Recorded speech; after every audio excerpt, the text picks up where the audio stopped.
আর যার আপন আপন গুরুকে নিরিখে রেখে আমার এই গানটি শুনবে। আমি গান শোনাবো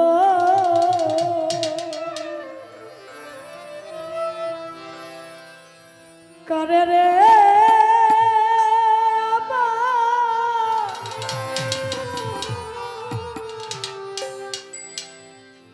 আমার মাতুষা কোথায় রইলা রে দো রতি নাই দরতি নাই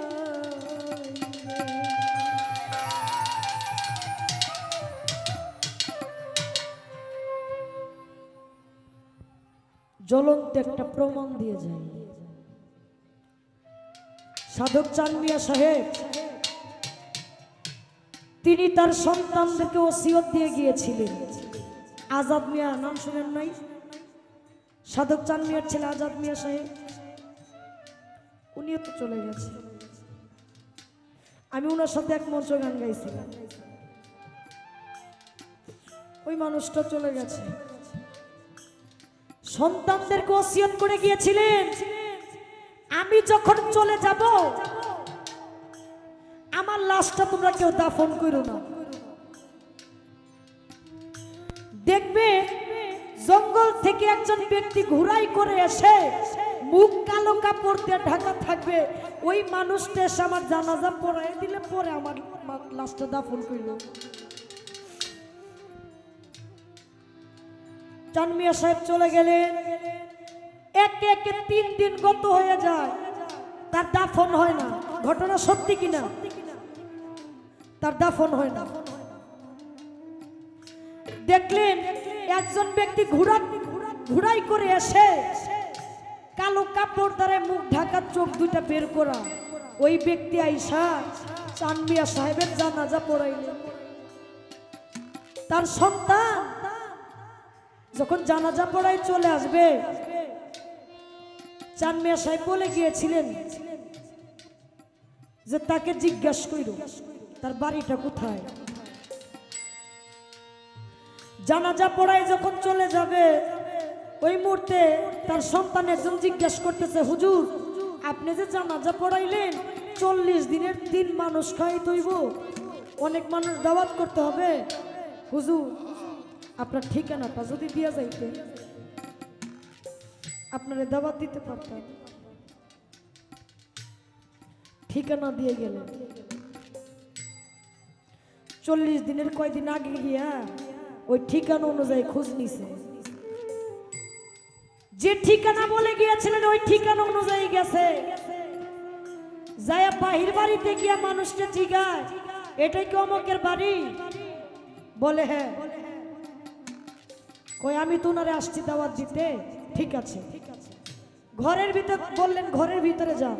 ঘরের ভিতরে গেছে, যায়া দেখে ঘরের মধ্যে একটা ছবি টানানো। চাঁদ মিয়া সাহেবের ছেলে জিজ্ঞাসা করেছিলেন, ছবির যে মানুষটা দেখা যাইতেছে এই মানুষটা কই? আমি তারই আসছি দাওয়াত দিতে, উনি আমার বাবার জানাজা পড়াইতে আসছে, এই লোকটাই। তারা বললেন, আপনি কি বলেন? এই মানুষটা বিগত 3 বছর আগে উফাত নিয়েছে। কি বুঝলেন? 3 বছর আগে জানাজা দিয়ে তিনি নিজেই চলে গেছে, অথচ তার ভক্তের জানাজা পড়ায়া তিনি রাইখা আসলেন। উনারা ছিল বাউল, উনারা গানের মধ্যে ডুবে যাইতে পারত। উনারা গান দিয়া আমার স্রষ্টার সন্ধান পেয়েছে, আর আমি সাতলা বেশধারী একজন মানুষ। ইহা আমার জন্য একটা কলঙ্কময় একটা বিষয়।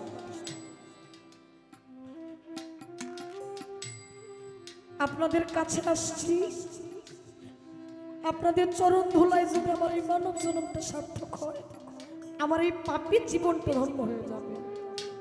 তাই আমি কারে গান শোনাবো? আমার দরদি তো হারিয়ে গেছে।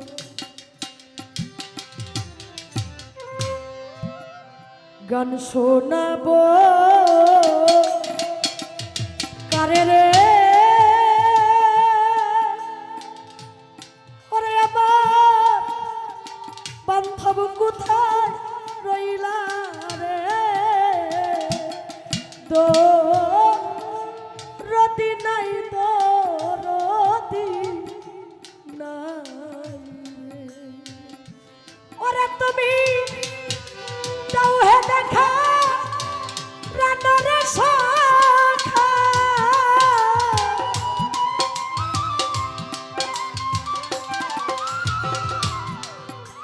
দাও হে দেখা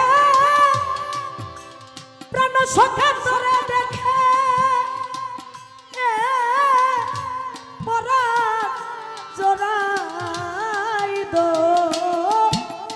রতি নাই তো রতি নাই রে আমি গান শোনাবো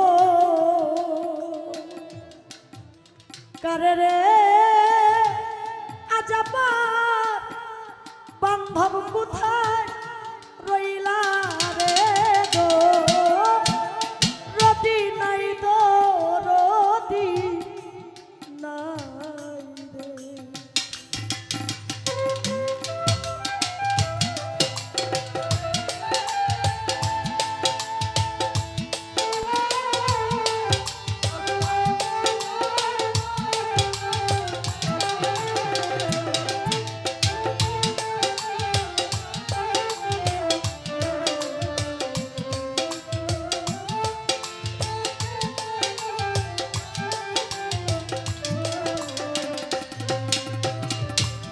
সে যে গান শোনায়া চলে গেল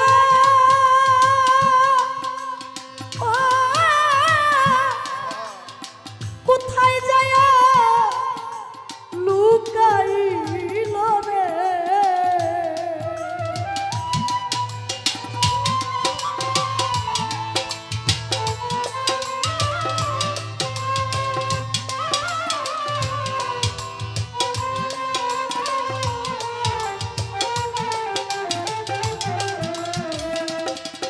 আলামিন ভাই আমারই কৃষ্ণা গান শোনায়া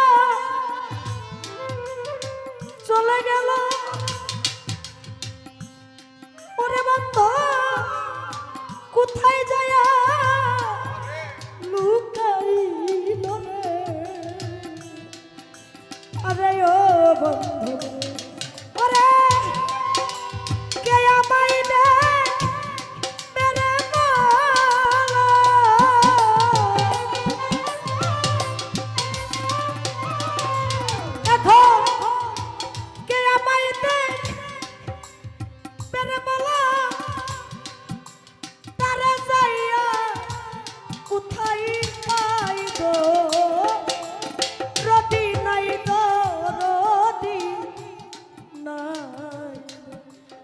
গান শোনাবো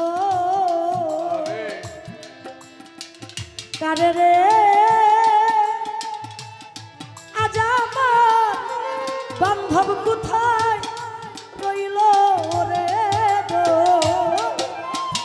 রতি নাই দো রতি নাই রে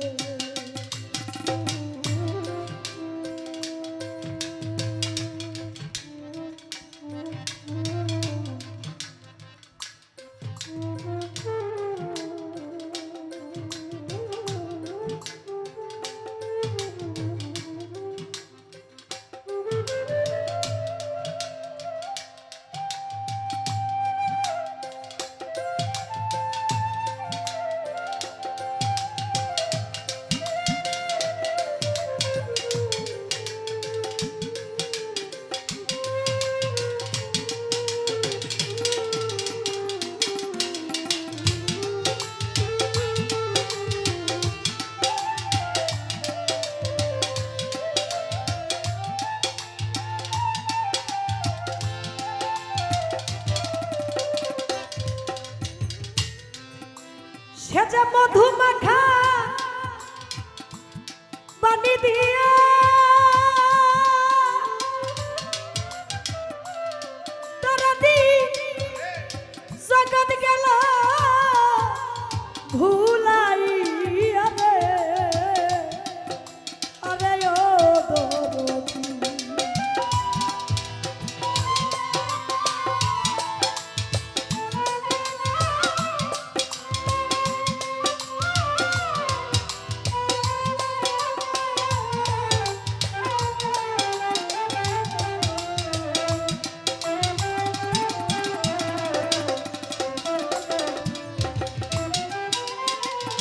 মধু মাখা বুলি দিয়া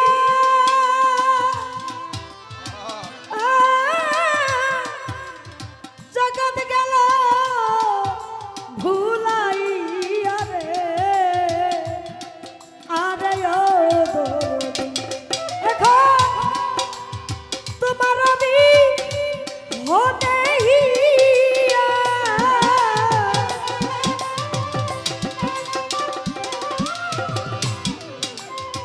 তোমার আমি হতে জলপুনে ওইলা ছাই তো রদি নাই তো রদি নাই গান শোনাবো কারে রে আজ আমার মাতুসা কোথায় রইল রে গো রদি নাই দো রদি নাই রে।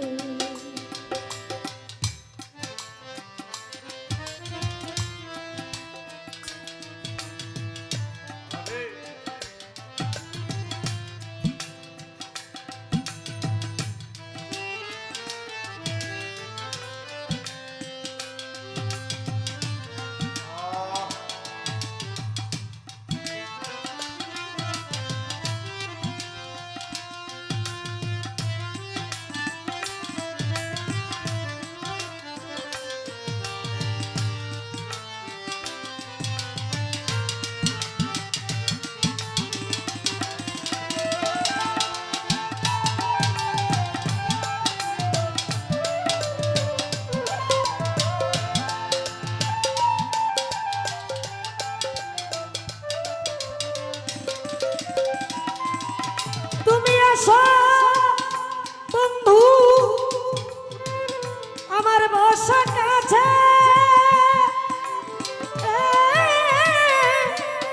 স্থান দাও তোমার হৃদয় মাঝে রে আরে ও মাতুসা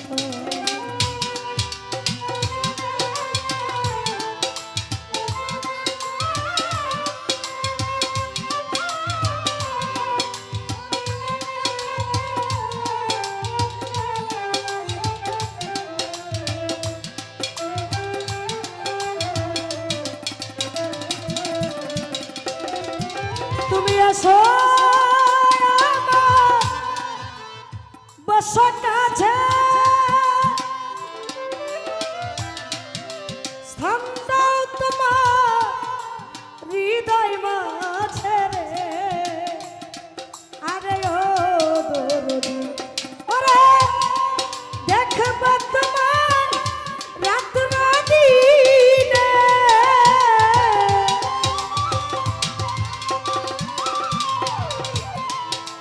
দেখব তোমার রাত্র দিনে তোমার চরা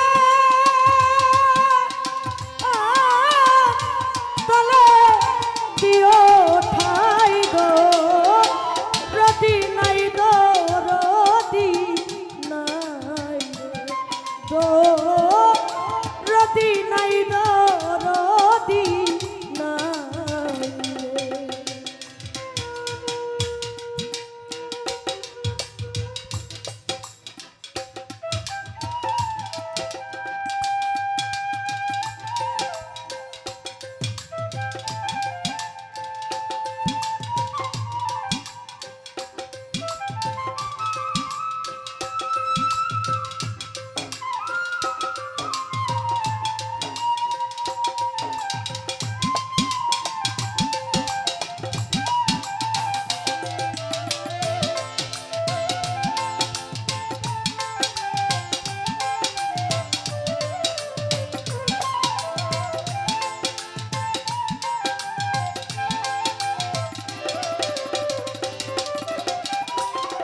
যেমন এলাহর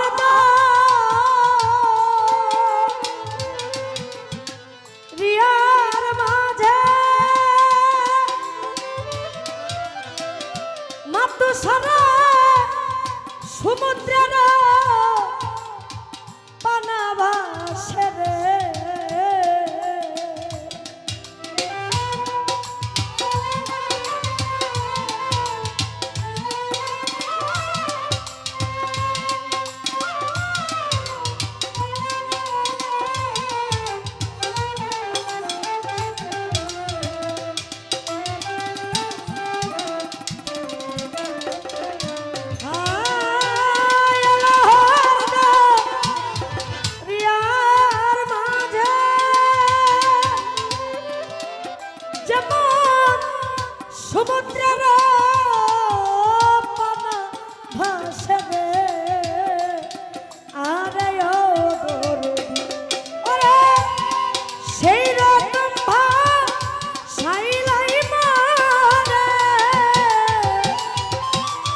মালিক তোরে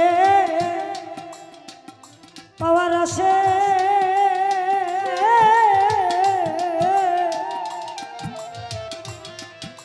ঘুরিতেছে পাগল বেশে রে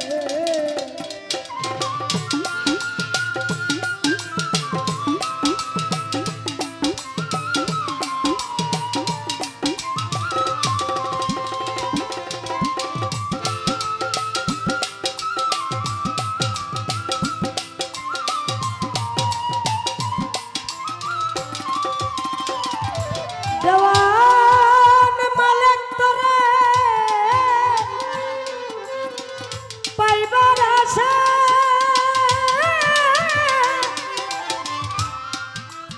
ঘুরিতেছে পাগল বেশে রে আরে ও বন্ধু ওরে তোমার পাইলে রে আমি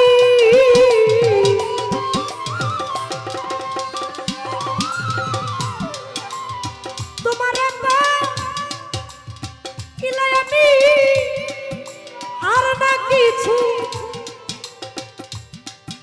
আর না কিছু ভবে চাই দো রদি নাই দো রদি নাই রে দো রদি নাই দো রদি নাই রে তুমি দাও হে দেখা প্রাণের সাথে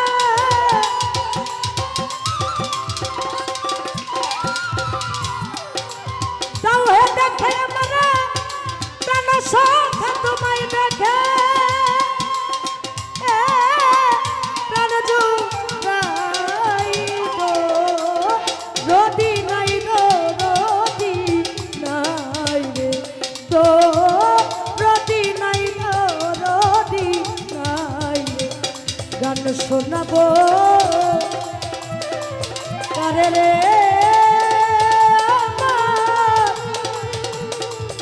আমার মাতু সাঙ্গ রইল রে দো রদি নাই দো